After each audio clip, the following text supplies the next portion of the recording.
नमस्कार। प्रारंभ पर आप सभी का स्वागत है। मैं अवनीश। दर्शकों, कल से ये खबर और प्रारंभ के इस मंच पर हम आपको समाचार नहीं बताते। केजरीवाल, अरविंद केजरीवाल दिल्ली के सुल्तान, दिल्ली के मुख्यमंत्री, बिना किसी विभाग के, बिना किसी चार्ज के, उनकी गिरफ्तारी दिल्ली शराब घोटाले में हो गई। अभी वो ईडी की कस्टडी में है। आज जब ये वीडियो आप देख रहे होंगे, तब उनको एमपी एमएलए कोर्ट में ईडी पेश कर देगी और ये माना माना जा रहा है कि कम से कम 10 दिन की रिमांड ईडी मांगेगी अदालत से। इस बीच में केजरीवाल की तरफ से एक एप्लीकेशन सुप्रीम कोर्ट में दायर की गई, जहां पर यह कहा गया कि ईडी ने उनको हिरासत में ही गलत तरीके से लिया गया है, यानी ईडी की कस्टडी को चैलेंज किया गया। लेकिन अब सुनने में यह आ रहा है कि केजरीवाल ने सुप्रीम कोर्ट से वो अर्जी वापस ले ली है। बहरहाल ये सारे समाचार के विषय वस्तुएं हैं, लेकिन आज हमारे साथ हैं बाबा रामदास जी और पुष्कर अवस्थी जी। आप दोनों का बहुत बहुत स्वागत है। नमस्कार। दर्शकों, राम राम। जय हो। दिल्ली के अलावा जी, दर्शकों, दिल्ली के अलावा आम आदमी पार्टी और इनके गिरोह की एक सरकार जो पूर्ण रूप से एक राज्य सरकार कही जाएगी, वो है पंजाब में। और आप सबने ये सुना होगा कि जब कभी इस तरह के कोई गिरोह में जब सरदार कहीं फंसता है, तो उसके बाद गिरोह में बंटवारे होते हैं। ये तमाम चीजें होती हैं। आइए सीधे चलते हैं बाबा रामदास जी के पास। बाबा जी, सामान्यतः ये होता है कि चंबल का कोई जब सरदार या तो पुलिस मुठभेड़ में या पुलिस की कस्टडी में चला जाए, तो उसके बाद गिरोह में बंटवारे होते हैं और कई छोटे छोटे अलग अलग गिरोह पनपते हैं। माओइस्टों का जो जमावड़ा था आम आदमी पार्टी, जिसने भारत में नई राजनीति की बात की थी, पंजाब में कैसे देख रहे हैं? और मैं बल्कि आपसे ये कहूंगा कि अब अरविंद केजरीवाल के अंदर जाने के बाद उनके सेकेंड मैन, उनके थर्ड मैन, उनके फोर्थ मैन, यानी मैं मनीष सिसोदिया की बात करूं, मैं संजय सिंह की बात करूं, मैं सत्येंद्र जैन की बात करूं, ये सारे के सारे अंदर हैं। क्या देख रहे हैं आम आदमी पार्टी का भविष्य? और वहां से हम चाहते हैं कि आप पंजाब की तरफ जरा ज्यादा चलें, क्योंकि दर्शक पंजाब पर आपको जरूर सुनना चाहेंगे। जी, आपको याद है जब भगवंत मान मुख्यमंत्री बना था तो इसने झुक के पैर छुए थे या प्रणाम किया था? पैर छुए थे, पैर छुए थे। तो सर, इसकी कुछ सिखों ने बड़ी तीखी आलोचना की थी कि अरे तू सिखों की पगड़ी जो है उसके पैरों में रख रहा है। और सर, एक सिख साइकी है, उसको जरा समझने की कोशिश कीजिए।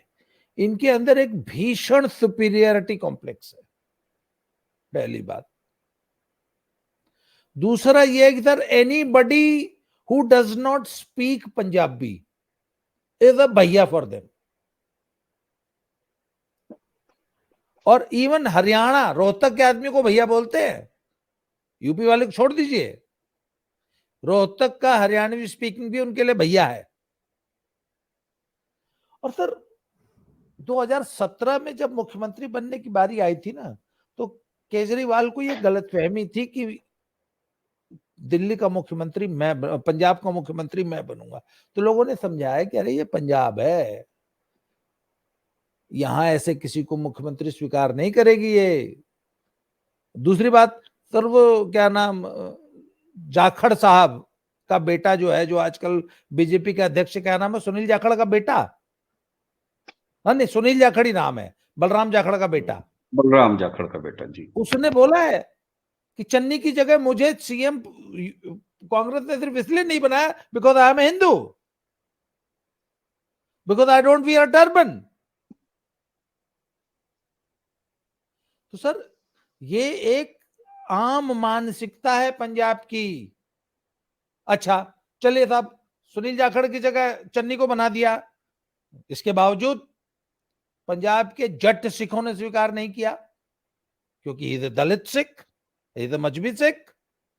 जट सिख ही सीएम बनेगा। अच्छा, आपको मालूम है कितनी लंबी खींचतान चली थी? पंजाब का भी जब मुख्यमंत्री डिक्लेयर भगवंत मान को किया जा रहा था, तो कितनी लंबी खींचतान। और भगवंत मान के साथ तो बहुत जबरदस्त एक अल्कोहलिक होने का एक ठप्पा लगा हुआ था। इसके बावजूद मजबूरी थी आम आदमी पार्टी की, क्योंकि भगवंत मान से बेहतर कैंडिडेट इनको पूरे पंजाब में नहीं मिला। और आज भी सर पंजाबियों को, जब भी मैं पंजाबी बोलता हूं तो उसको जट सिख सुनिए आप, मैं मुझे बोलूंगा पंजाबी, आपको सुनना है जट सिख। सर जट सिखों की सबसे बड़ी एक टीस है कि दिल्ली के भैये आके हमको डिक्टेट करते हैं, दिल्ली के भैये। अच्छा, आम आदमी पार्टी को दिल्ली से कौन आके डिक्टेट करते थे? पहले तो केजरीवाल ही है, उसके बाद संजय सिंह सुल्तानपुर का भैया, एक दुर्गेश था, वो पता नहीं, वो भी यूपी का कहीं का था, और वो चिकनी चड्डी चड्डा।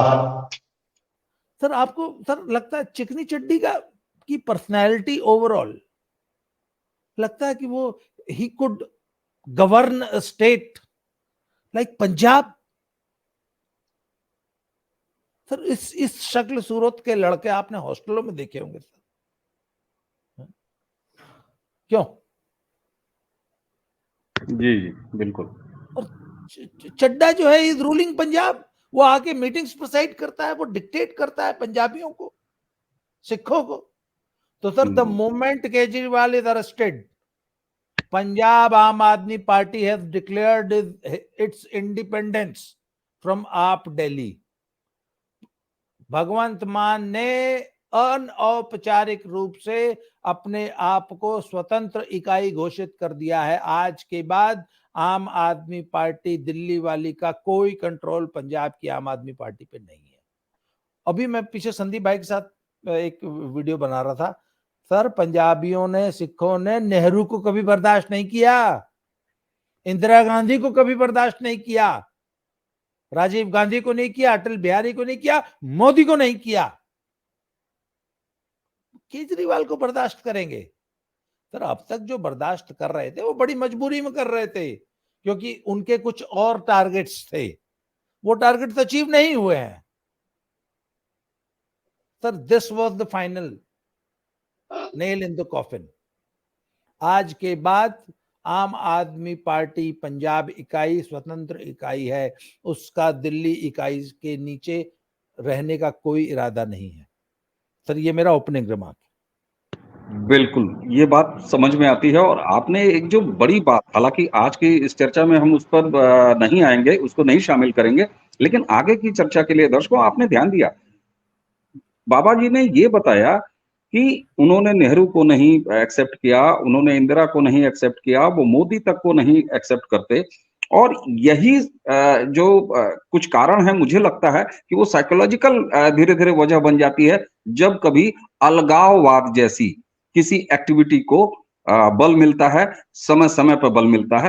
तो इतना ज़्यादा अगर अपनी आइडेंटिटी को लेके कोई कौम, कोई पर्टिकुलर इलाका अगर इतना ज़्यादा पर्टिकुलर अपने में है, तो निश्चित रूप से अलगाववाद वहीं से आता है।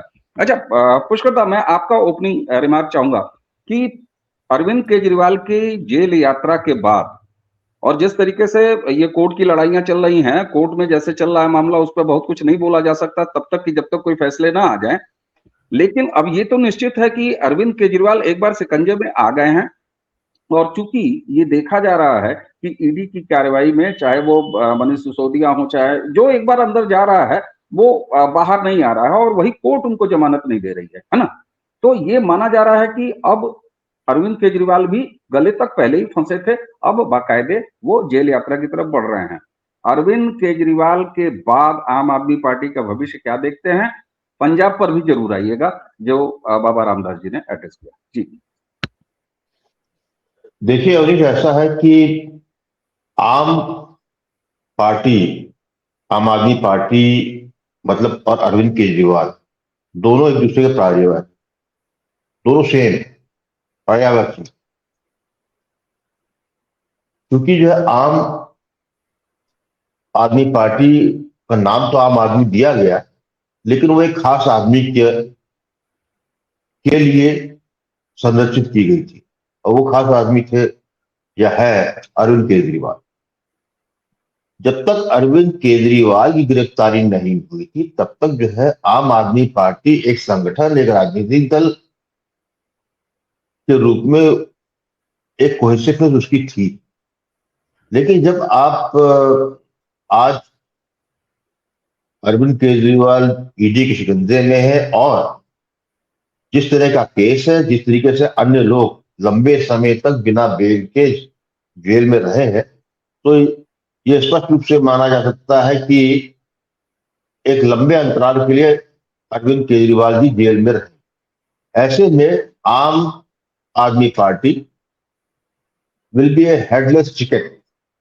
जितना भी कोशिश कर ले अरविंद केजरीवाल, एक बार आप जब जेल में चले जाते हैं, वो चाहे वहां से सरकार चलाने का सपना देखें, यदि वो ऐसा कुछ सोचते हैं वो संभव नहीं है, बर्खास्त किए जाएंगे, या किसी अपने जो है स्टूल्स को मुख्यमंत्री बनाते हैं, या स्वयं अपनी पत्नी को ही क्यों नहीं बनाते।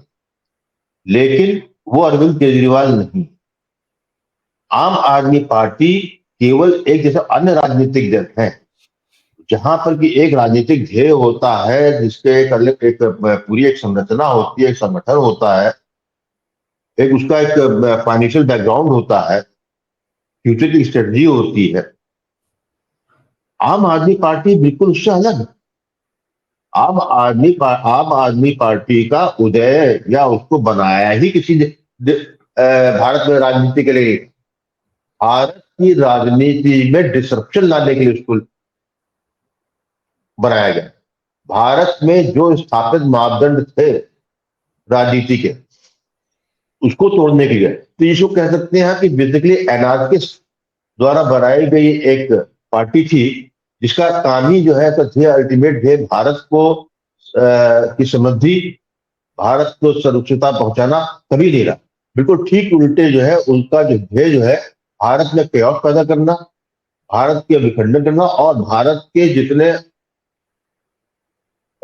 अंता है या जो जितनी शक्तियां हैं, चाहे भारत के अंदर या भारत के बाहर, जो भारत को डिस्टर्ब करना चाहती थी, भारत में जिसको हम लोग कहते हैं टुकड़े टुकड़े गैंग, तो अरविंद केजरीवाल वो शख्स और वो दल उसी के लिए। अब जब अरविंद केजरीवाल चले गए, तो मैं समझता हूं आम आदमी पार्टी बहुत तेज पराभव देखेंगे। आम आदमी पार्टी है दिल्ली में, है दिल्ली क्या है, दिल्ली में इसकी हैसियत जो है, दिल्ली की हैसियत महानगर निगम से ज्यादा नहीं है। जी, आपके बारे में क्या कहेंगे आप? पंजाब में भी है, पंजाब में सत्ता में है, एक अकेला राज्य का सत्ता उनके पास है। जी नहीं, देखिए पंजाब एक गरिमा है। पंजाब में देखिए 2014 में कुछ नहीं, कहीं पे नहीं आया था आम आदमी पार्टी, तब उस मैं समझता हूँ 4 सीटें लोकसभा की जीत के लाए, सभी लोग कान खड़े। पंजाब का जो एक खालिस्तान सेंटिमेंट है, खालिस्तान जो कनाडा में बैठे लोग हैं, ये उसके ब्रांड एम्बेसडर के तौर पे अरविंद केजरीवाल ने काम किया था, इसीलिए जो है पंजाब में उनको सफलता मिली और उनकी सरकार मिली। जहां तक भगवान मान बने कैसे नहीं बने, वो उसके लिए बाबा रामदास जी ने बिल्कुल बता दिया क्या तरक्की थी उसके पीछे। और ये भी बात सही है कि जो जैसे कुमार विश्वास ने अपने एक इंटरव्यू में बताया था कि अरविंद केजरीवाल का जो है सपना तो यही था पंजाब का मुख्यमंत्री बनने का, और उनका सपना था कि जी जो है एक नए राष्ट्र का जो है पहला प्रधानमंत्री बनने का, यहाँ तक बात कही गई और रिकॉर्ड। ऐसे में सबसे पहले कैजुअलिटी आम आदमी पार्टी की पंजाब में होने वाली है। पंजाब में भगवंत सिंह मान बता रहे हैं बाबा रामदास जी वहां बैठे हुए कि अनौपचारिक रूप से, मैं इसको मानता हूं कि ये लोकसभा चुनाव से पहले बहुत संभव कि जो है आप पार्टी आम आदमी पार्टी भगवंत सिंह मान नाम की चीज बन जाए पंजाब में। वहां बनता है तो उसके साथ जो है मैं ये भी देखता हूं कि जो खालिस्तानी एलिमेंट जो आपका जट सिख का जो है, जिनका जो है प्रोजेक्ट है, वो बहुत तेज शटर करेगा, वो आइसोलेट होंगे। पंजाब में डिसरप्शन के ज्यादा चांसेस है, उठा पटक के भी बहुत चांसेस, क्योंकि जो खालिस्तान मूवमेंट जिन लोगों के द्वारा चलाया गया है उसका जो है टेम्पलेट अरविंद केजरीवाल जो जिस कारण से अरविंद केजरीवाल का भारत में उदय हुआ या उनको यहाँ प्रतिस्थापित भारत की राजनीतिक भूमि में किया गया, उसके पीछे एक एजेंडा जो है खालिस्तान का भी, वो हम लोग शुरू से नहीं मालूम था, लेकिन 2014 तक जो है आते आते ये हमको स्पष्ट हो चुका था। तो ये जो है, क्योंकि जो अरविंद केजरीवाल किया, इसकी मतलब गवर्नमेंट ऑफ इंडिया, भारत की सरकार ने अपने सारे घोड़े उन शक्तियों के खिलाफ खोल दिए हैं जो इस तरह के भारत के अहित का जो है एजेंडा चलाते हैं। तो पंजाब में बहुत जो बड़ा जो एमएलए है, विधायक है, उनकी सहानुभूति खालिस्तानियों के साथ है, वो आइसोलेट हो गए। अब ये देखना है, जो मेरा अपना मानना कि भगवंत सिंह मान जो है इतने इंटेलिजेंट, भले वो अल्कोहलिक है क्या है वो नहीं, लेकिन मेरा अपना जो आकलन कहता है, मेरी अपनी समझ कहती है कि Bhagwant Singh Mann can be a trump card in some way. वो इस तरह के भगवंत सिंह मान शायद खालिस्तान वाले जो गुट है उससे अपने आप को अलग कर ले। मेरा अपना मानना यही कि आगे वाले समय में आप देखेंगे कि भारत की सरकार और पंजाब के मुख्यमंत्री भगवंत सिंह मान, ये दोनों कोहेसिव रूप के सामने आएंगे और ये लोग टैकल करेंगे पंजाब में उभरती हुई खालिस्तान समस्या। और यदि जब इस समस्या पर आप आएंगे तो आप जो है आम आदमी पार्टी का एक राजनीतिक रूप से दल के रूप में विघटन, विखंडन स्पष्ट रूप से मुझे सामने दिख रहा। अब उसका 6 महीने में होगा, 3 महीने के साल में, ये मैं अभी यहाँ बैठते इतनी जल्दी कुछ नहीं कह सकता, लेकिन कुछ और घटनाएं सामने ना आ जाए और परिणाम जो आज घटना हुई है उसके क्या क्या परिणाम निकलते हैं वो तो कहा जाता है। लेकिन यह स्पष्ट है कि आम आदमी पार्टी एक राजनीतिक दल के रूप में अपनी हैसियत के साथ अपनी स्वीकार्यता भी खो चुका है। केजरीवाल का जाने का मतलब यह है कि भारत में नक्सल, अर्बन नक्सल का जो एक नैरेटिव था, एक खालिस्तान का एक नैरेटिव था, ये जो फर्जी किसानवाड़ा का नैरेटिव था, ये एक साथ कई चीज ध्वस्त हुई है या ध्वस्त होने की प्रक्रिया उससे ठीक बात, ये बात आपकी अच्छी तरह समझ में आती है। लेकिन आपने जो एक बात कही वो महत्वपूर्ण है, उसको लेके मैं बाबा जी के पास चलूंगा। बाबा जी, आपने ध्यान दिया होगा पुष्कर जी ने अपनी बात में ये कहा कि उनको संभावना इस बात की दिख रही है कि आपने कहा कि भगवंत मान पहले ही पंजाब आम आदमी पार्टी लेके और अपना लेके अलग हो चुके हैं। अब वो ये देख रहे हैं पुष्कर जी की एक राष्ट्रवादी अप्रोच आएगा।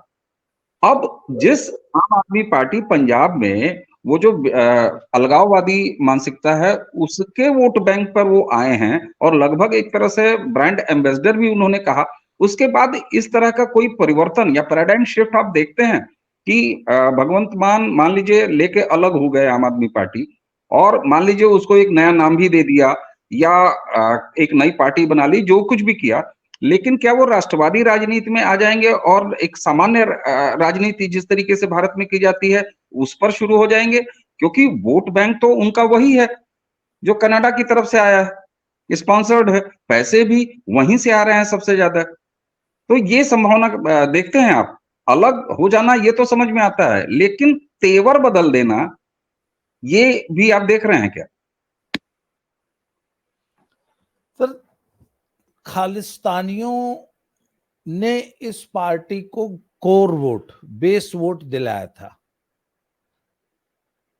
हम आप इसको 2015 से ऑब्जर्व कर रहे हैं। सर, जब आम आदमी पार्टी की सरकार बन गई तो अचानक 2015 नहीं सर, और पहले से मुझे अच्छी तरह याद। 14 हाँ 14 लोकसभा में, हाँ, उससे भी 2017 नहीं, 2017 के विधानसभा के चुनाव में तो स्थिति एकदम स्पष्ट थी ना। पहले तो धुंधली तस्वीर थी ना। ठीक बात, ठीक बात। तो सर, आपको ध्यान होगा कि जब ये वाली भगवंत मान की सरकार बनी है उसके बाद अचानक अमृतपाल सिंह का उदय हुआ और स्थितियां एक ही साल के अंदर बेकाबू हो गई। अंत में जब धमकाना पड़ा, जब अमित शाह जी ने बुला के धमकाया कि 1 मिनट में 356 लगाऊंगा, हाँ, शुद्ध कर दूंगा, और एक ही दिन में जो है अमृतपाल सिंह को जो है औकात मिला के जो है 1 महीना पहले सब दौड़ाए हैं, भगौड़ा घोषित किए हैं, और उसके बाद डिब्रूगढ़ में इमली वाला पानी के साथ बात खिला दिए ना 1 साल। सर, खालिस्तानियों का मोह भंग तो वहीं से हो गया था। अभी क्या है कि वो युवापा लगा रखा है ना, तो ये सब कह रहे थे, जब उनका 1 साल पूरा हो गया बोले पंजाब मिलाओ, पंजाब मिलाओ, पंजाब मिलाओ। वो युवापा 1 साल के लिए और बढ़ा दिया है पंजाब सरकार ने। अब सर खालिस्तानियों का मोह भंग तो ऑलरेडी हो चुका है कि वो एजेंडा तो मोदी और अमित शाह नहीं चलने देंगे, और भगवंत मान की औकात नहीं है कि वो एजेंडा चला ले, चाहे कितना हो प्रचंड बहुमत हो। इसलिए सर वो बुलबुला तो फूट चुका है, ऑलरेडी फूट चुका है। इसके अलावा सर जी ये आज प्रदेश को चला रहे हैं सिर्फ और सिर्फ फ्रीबीज के बल पे। मुफ्त बिजली, अभी कल परसों बोस्ट कर रहे थे, मैंने एक आर्टिकल पढ़ा कि 90% हाउस होल्ड का बिजली का बिल नहीं आ रहा है, और 3.25 लाख करोड़ का कर्जा हो चुका है। पंजाब जो है भारत का सबसे बड़ा कर्जदार राज्य है।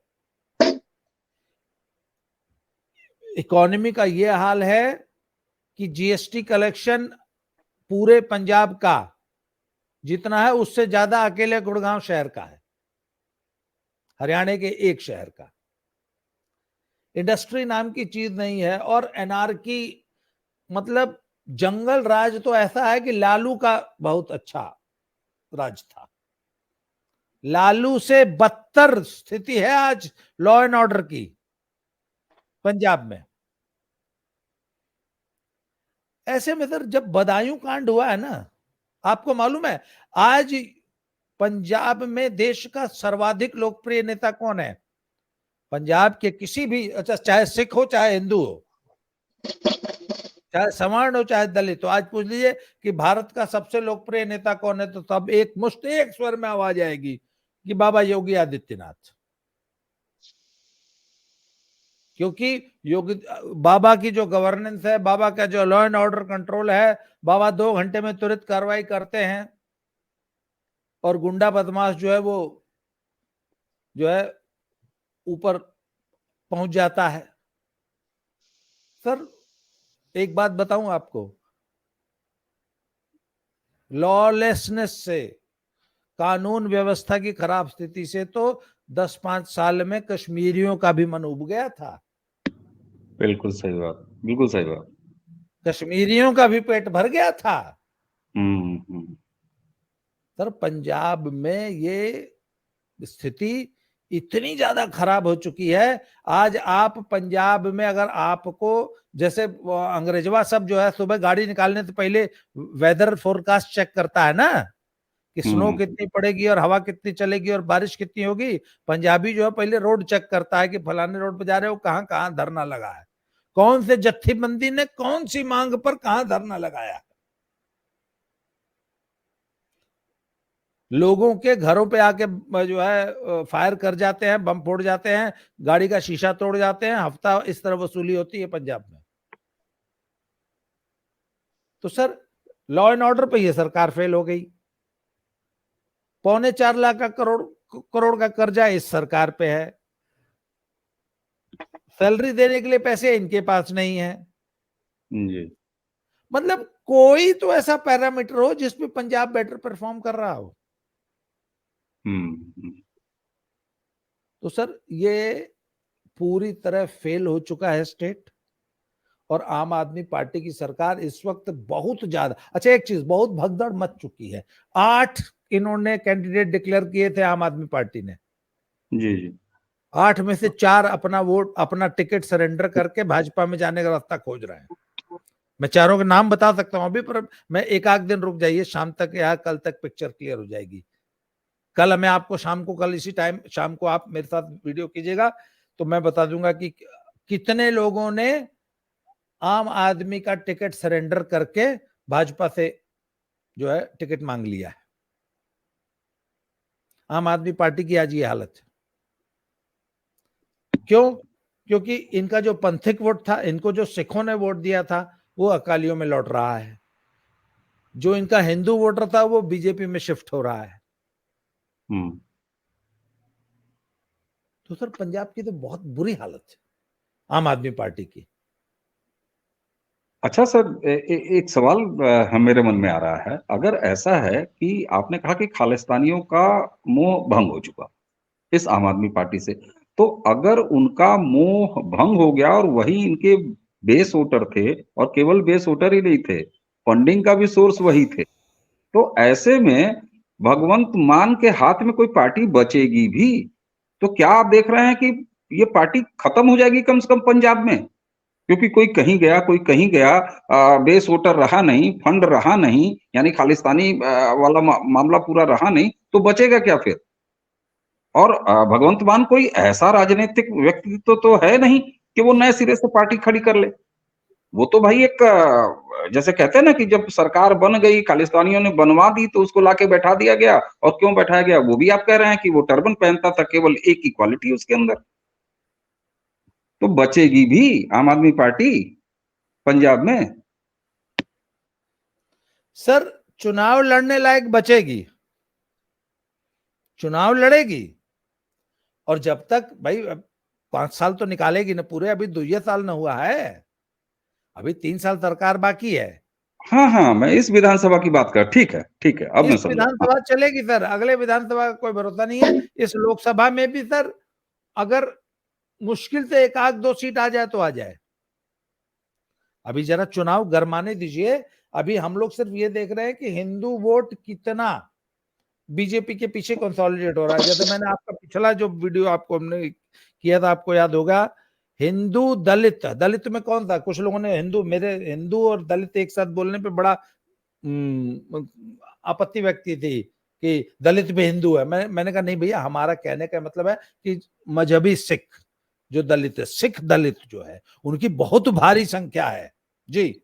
बिल्कुल आप सही कह रहे हैं। हमने जो वीडियो किया था प्रारब्ध के भी मंच पे, तो इस पे काफी आपत्ति हुई थी, और उस वीडियो पे मैंने पिंड कमेंट भी इस बात को लगाया है कि दरअसल कहीं ना कहीं इसमें हम अपनी गलती मानते हैं कि हमने ठीक से उसको जो है प्रोनाउंसिएट नहीं किया या ठीक से साफ नहीं किया। लेकिन हमारा जब दलित और हिंदू कहने का मतलब था, तो दलित और उसके साथ जो ये मजहबी जो सिख हैं, जो गैर जट सिख हैं, हम उनकी बात कर रहे थे। बिल्कुल जी बाबा जी। मैं बताऊं, देखिए ना, थोड़ा सा वोटर की डायनेमिक समझ लेते हैं पंजाब की। जो रेडिकल कट्टर पंथिक वोट है सिखों का, उनकी पार्टी शुरू से रही है अकाली दल।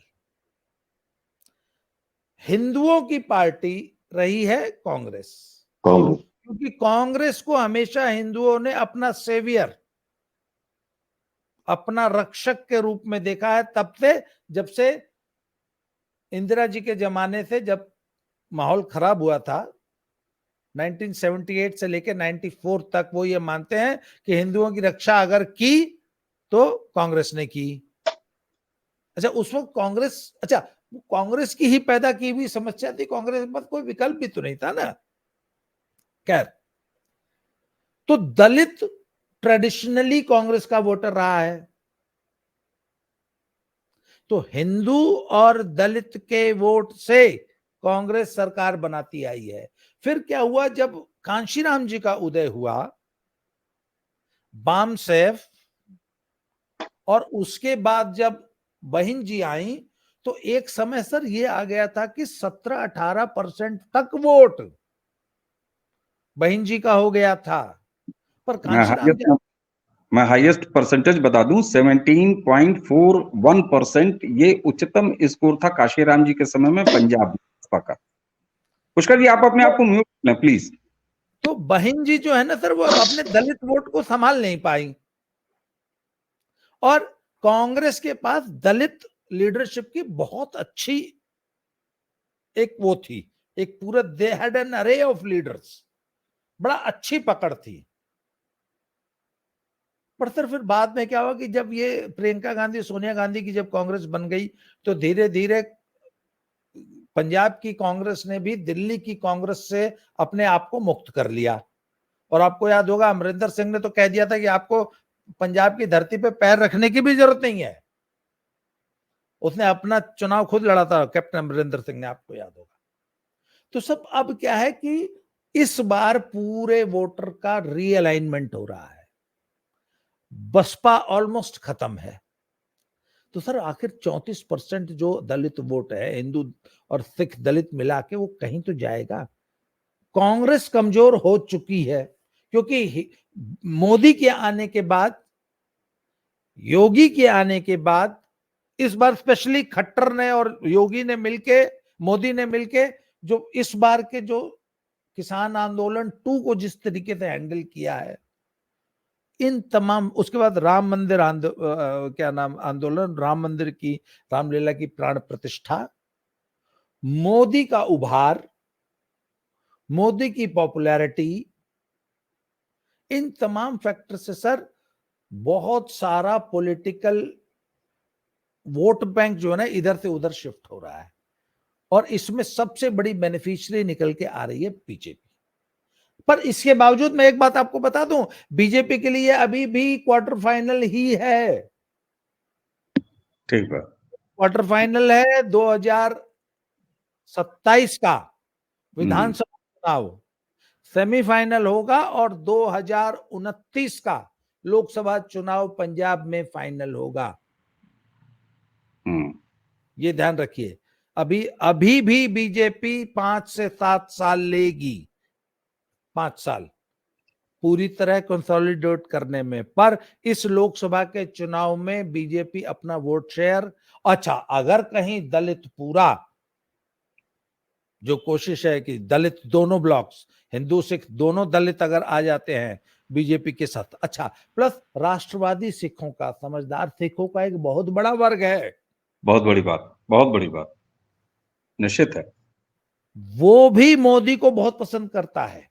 और सर मैं तो कहूंगा बहुत बड़ा वर्ग नहीं है, अधिसंख्य वही है, ये मुट्ठी भर है खालिस्तानी मानसिकता। हाँ, ये तो सर इसको एक बात बताऊं, बीजेपी बहुत बड़ा अंडरडॉग साबित हो सकती है आने वाले तीनों चुनाव में, इस लोकसभा में भी, अगले विधानसभा में, और उसके बाद अगले लोकसभा में। लोकसभा में बिल्कुल। ये देखिए दर्शकों, अभी कई बार ऐसा लगता है ना बाबा जी कि लोगों को, अरे ये अभी की बात कर ही नहीं रहे हैं, ये कब की बात कर रहे हैं, 10 साल की। लेकिन राजनीति में सब कुछ इतना हाँ। आराम से नहीं होता है। आरएसएस जैसा संगठन जिसने इतने लंबे दशकों की प्लानिंग के बाद आज 2014 के बाद आप देख रहे हैं, उसके पहले अटल बिहारी वाजपेयी जी का एक प्रयोग हुआ था, तो ये बहुत लंबा समय रखता है। और निश्चित रूप से पंजाब की रीअलाइनमेंट ऑफ पॉलिटिक्स की जो आप बात कर रहे हैं वोटर के एंड पर, वो बहुत बड़ी बात है। और इस तरह का जब परिवर्तन एक बार होता है, एक बार जब ये अलाइनमेंट होता है ना, तो फिर ये दशकों तक चलता है। जी बाबू जी। पिछले 1 महीने में आम आदमी पार्टी और कांग्रेस छोड़ के और अकाली दल छोड़ के आने वाले लीडर्स की संख्या अगर मैं गिनाऊंगा तो 100 से ज्यादा है बीजेपी में आने वाले, 100 से ज्यादा। 4 वो कैंडिडेट जो कि लोकसभा का टिकट पा चुके हैं आम आदमी से, वो अभी तौल रहे हैं कि बीजेपी का टिकट मांगे, आम आदमी से लड़े, क्योंकि आम आदमी से हार सुनिश्चित दिखाई दे रही है। ठीक बात, ठीक बात। अच्छा पुष्कर जी, अब मैं आपकी तरफ आऊंगा और मैं चाहूंगा कि इस चर्चा का समापन आप अपने इस कंक्लूडिंग रिमार्क से दें। जैसा कि बाबा जी की बातचीत से आपने भी जो पहले बोला था, अभी तक की चर्चा में जो बात समझ में आ रही है, एक तो रीअलाइनमेंट हो रहा है वोटर्स के एंड पे पंजाब में, ठीक है। अभी जो आम आदमी पार्टी के अलग हो जाने की बात, टूटने की बात, तो वहां पर ये बात समझ में आ रही है कि जो खालिस्तानी बेस वोटर था वो नहीं रहा, भगवंत मान की कोई ऐसी पॉलिटिकल कैपेसिटी है नहीं। तो क्या ये माना जाए कि 3 साल जो टर्म बचा हुआ है विधानसभा का, उसको ये चला लेंगे और चलाने के बाद फिर एक थी आम आदमी पार्टी पंजाब में हो जाएगा? और मैं चाहूंगा कि आम आदमी पार्टी के पूरे जहां कहीं भी हैं, वो दिल्ली और पंजाब मिला के और बाकी कहीं भी हैं, आम आदमी पार्टी की कहानी क्या रहेगी, पंजाब के हवाले से शुरू करके आप पूरे आम आदमी पार्टी के भविष्य को समेट दें जरा। देखिए, मैंने बाबा रामदास जी बात बड़े ध्यान से सुन रहा था और उन्होंने जो बातें बताई निश्चित रूप से बिल्कुल सही दिशा में बात की, वो समझ में आती है। और जो परिवर्तन या पंजाब के वोटर्स का रीचर्निंग हो रही है, न्यू रीअलाइनमेंट बन रही है, नई राजनीतिक भूमि बन रही है, वो भी समझ में आता। लेकिन प्रश्न ये है कि ये तो कई महीनों से हो रहा है। मैं अब आ रहा हूं कि अरविंद केजरीवाल के शिक्षकों के पीछे चले जाने के बाद ये प्रोसेस और तेज होगा। एक ग्रेजुएट पॉलिटिकल मूवमेंट था, एक ग्रेजुअल चीज थी, फार्म बिल वो था, फार्म बिल था, उसको टैकल किया था। 22 जनवरी को जो है रामलला की जो है प्राण प्रतिष्ठा भी हुई थी। फिर एक बार जैसा सभी लोग आप लोगों ने आपने भी कहा, सबने कहा कि अ, पंजाब में सभी सिखों को खालिस्तानी मानना बड़ी भूल है। एक बहुत बड़ा वर्ग है सिखों का जो कि जो है राष्ट्रवादी है और मोदी में होप देखता है, राष्ट्र देखता है। बिल्कुल मैं उस ये जो घटनाएं हुई है ये उसके पीछे ये जो एलिमेंट थे। अब जो मेजर एलिमेंट मेरे हिसाब से जो है, जो अरविंद केजरीवाल का डाउन गिरफ्तार होना और उसके बाद जो है इसका जिस तरीके से मैं उनका ग्राफ नीचे जाते देखता हूं, पार्टी में पकड़ खत्म होना या कह लीजिए कि पार्टी का जो तंत्र है वो खत्म होना। तो ऐसी स्थिति में मैं अगले 3 साल तक पंजाब में यही सरकार रहेगी, इस पे मैं कम विश्वास कर पा। वैसे तो राजनीति भविष्य नहीं करना चाहिए लेकिन क्योंकि ये उतार चढ़ाव का समय है, ज्वार भाटे का है, इसलिए 24 के जब 4 जून को जो रिजल्ट निकलेंगे उससे कई दिशाएं मिलेगी हम लोगों को कि क्या होगा। लेकिन मैं मानता हूँ, अच्छा दूसरा, भगवंत मान इज नॉट ए पॉलिटिशियन, वो सही बात, राजनीतिक नहीं है। बिल्कुल नहीं, वहां पर बिल्कुल यदि उनकी जगह तो कैप्टन अमरिंदर सिंह होते या कोई और होते तो हम बात करते उनका राजनीतिक वो था। He is accidental chief minister. बिल्कुल मजबूरी में अरविंद केजरीवाल को अपने एम्बिशंस को दबा कर जो है एक रबर स्टैंप को बैठाना था, जिसको वो दिल्ली से कंट्रोल कर सकते थे, करते थे।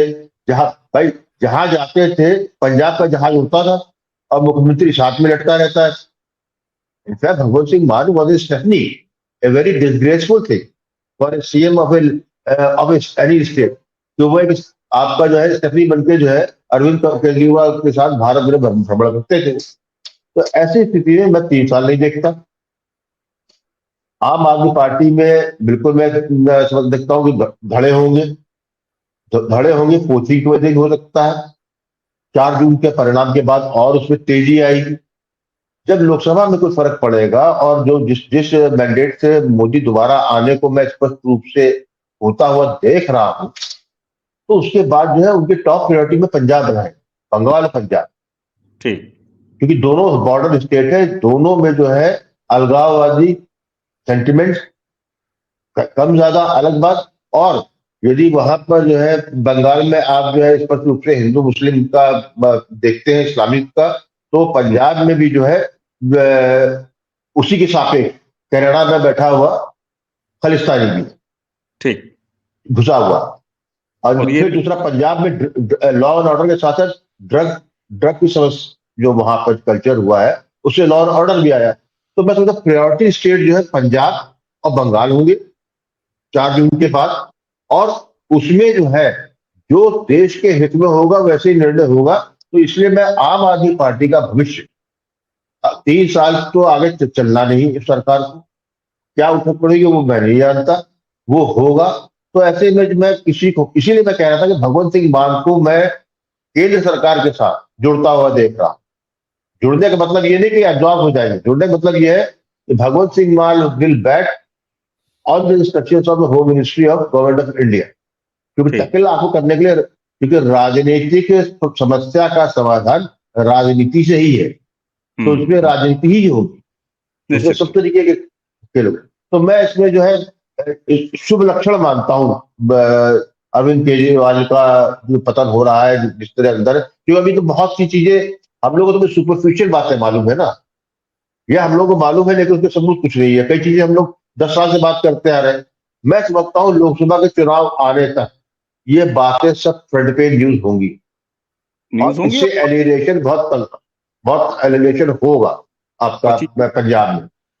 चीजें साफ होंगी निश्चित रूप से। बिल्कुल ये बात बिल्कुल बिल्कुल ये बात समझ में आती है और आपका ये भी कहना वो समझने लायक है कि 3 साल क्या चला पाएंगे मान, ये भी बात बिल्कुल। बाबा जी आप कुछ कहना चाहते हो? मैं चाहूंगा कि इस पूरी चर्चा का समापन आप अपने कमेंट से कर दें जी।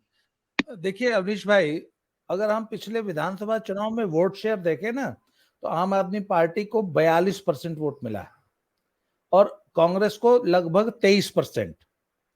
और शिरोमणि अकाली दल की इतनी खराब तरह से सिर्फ 4 सीट आई थी, इसके बावजूद 20% वोट है और भाजपा की 8% वोट है। अगर इन चारों, जब हम realignment of political vote banks, political forces की बात करते हैं ना, तो लोकसभा में तो बीजेपी वैसे ही अच्छा परफॉर्म करती है, आपको पता है। इस बार परिस्थितियां बदली हुई हैं, तो ये जो आम आदमी पार्टी का जो 42% वोट है ना, ये खिसक के आ जाएगा 22-25% पे, और बीजेपी चली जाएगी 20-22-25% पे, कांग्रेस भी घट के आ जाएगी 20-22% पे, और शिरोमणि अकाली दल भी 20-22% पे, 24% पे चला जाएगा। सर, 4 कॉर्नर्ड कॉन्टेस्ट होता है। अगर अकाली भाजपा दोनों मिल जाते हैं तो हिंदू कितना भी नाराज रहेगा, अकाली और भाजपा मिलके 30% से ऊपर का वोट शेयर ले आएंगे। अगर तो पैक्ट हो गया तो, अगर नहीं हुआ तो भी भाजपा 20-22% की पार्टी होने जा रही है पंजाब में। बिल्कुल। और ये आम आदमी पार्टी का वोट चूंकि अकाली और कांग्रेस से ही आया था, उसमें से बहुत वोट वापस आएगा। ठीक, अकाली तो के पास देख लीजिए, चल जाएगा, कांग्रेस वाला जो है वो बीजेपी के पास चला जाएगा। ये तो नए अलाइनमेंट में ये बात दिख रही है। बिल्कुल। और दर्शक, जिस तरीके से अरविंद केजरीवाल की जेल यात्रा, उनका ईडी का सम्मान, ईडी के गिरफ्त में होना, इन तमाम चीजों के परिप्रेक्ष्य में हमने पंजाब की राजनीति पर जो बात की और आम आदमी पार्टी के भविष्य की जो बात की, मुझे लगता है कि ये एक नए दृष्टिकोण की चर्चा, जहां आपको ये अंदाजा मिला होगा, क्योंकि बाबा जी पंजाब में रहते हैं, पंजाब के जमीन से वाकिफ हैं, वहां की तबीयत से वाकिफ हैं, तो पंजाब में जो एक नया स्वरूप, एक नया राजनीतिक समीकरण बन रहा है, वो ये मानिए कि 24 घंटे में नहीं बन सकता। जी, आप जल्दी से समेटें। जी, कौन? मैं तो अपनी बात पूरी कर चुका हूं। पुष्कर जी ने उंगली दिखाई है। जी, आप बोलना चाहते हैं? अच्छा, ठीक है। ठीक है, तो मुझे ऐसा लगा कि आप कुछ बोलना चाहते हैं। तो दर्शकों, एक नई दृष्टिकोण की ये बातचीत आपको पंजाब की राजनीति, भले वो लोकसभा की हो और आगे चल के विधानसभा की हो, एक लंबे अर्थों में, क्योंकि बहुत सारे राष्ट्रवादी विचारधारा के लोग जो हैं, जो भाजपा के वोटर हैं, उनको ये लगता है कि बाकी जगह सब भाजपा कर रही है अच्छा, साउथ में भी भाजपा अच्छा करने जा रही है, पंजाब में क्यों? तो समझिए पंजाब की राजनीति को, जो बाबा जी ने बड़े विस्तार से समझाया कि एक नया अलाइनमेंट वहां हो रहा है, एक नए समीकरण बन रहे हैं, और संभवतः अभी 2024 का लोकसभा चुनाव है, उसमें इसकी शुरुआत आपको स्पष्ट दिखे। वोट शेयर में मैं ये नहीं कहने जा रहा कि पंजाब से भारतीय जनता पार्टी अकेले कितने सांसद उठा के ले आएगी। हाँ, ये अलग बात है कि जो अकाली के साथ उनका मिलन है, अगर एक बार फिर हो जाता है तो फिर बड़ा दिलचस्प होगा देखना, और पंजाब में आगे पंजाब की राजनीति कहां जा रही है वो भी देखना बड़ा दिलचस्प होगा। तो इसी के साथ हमें उम्मीद है कि आज की चर्चा आपको अच्छी लगी होगी। हमें बाबा जी को और पुष्कर जी को आज्ञा दीजिए। नमस्कार। जय जय श्री राम। जय श्री राम राम।